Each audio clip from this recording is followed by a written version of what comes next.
కపట రాజకీయాలకు Congress care of address అని విమర్శించారు బీజేపీ నేతలు. తెలంగాణలో కమ్యూనిస్టులతో మిత్రపక్షంగా ఉన్న కాంగ్రెస్ కేరళలో మాత్రం వ్యతిరేకంగా ప్రచారం చేస్తోందన్నారు.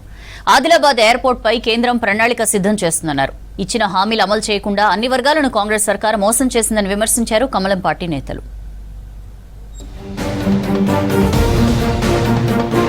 రాష్ట్రంలో ఇవాల్టి నుంచి 3 నెలల రేషన్ బియ్యాన్ని ఒకేసారి పంపిణీ చేస్తున్నట్లు తెలిపారు కేంద్ర మంత్రి కిషన్ రెడ్డి.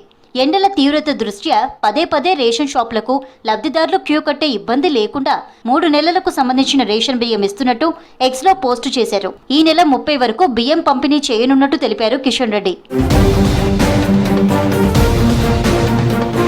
కేరళలో కమ్యూనిస్టులకు వ్యతిరేకంగా సీఎం రేవంత్ రెడ్డి ప్రచారం చేస్తున్నారన్నారు స్టేట్ బీజేపీ చీఫ్ రామచంద్రరావు. కమ్యూనిస్టులతో తెలంగాణలో దోస్తీ చేస్తూ కేరళలో కుస్తీ పడుతున్నారని విమర్శించారు. తెలంగాణలో కాంగ్రెస్ కమ్యూనిస్టులు మిత్రపక్షాలుగా ఉన్నాయన్నారు. కేరళ ఎన్నికల ప్రచారంలో సీఎం రేవంత్ ద్వంద్వ వైఖరి బయటపడిందన్నారు. కపట రాజకీయాలకు కేర్ ఆఫ్ కాంగ్రెస్ అని ఎక్స్లో పోస్టు చేశారు.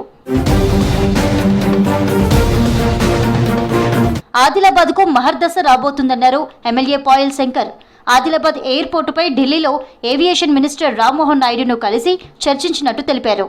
ఆదిలాబాద్ కు ఎయిర్పోర్టు రావడం లేదని తప్పుడు ప్రచారం జరుగుతుందన్నారు. ఎయిర్పోర్టుపై కేంద్రం ప్రణాళిక సిద్ధం చేస్తుందని చెప్పారు పాయల్ శంకర్.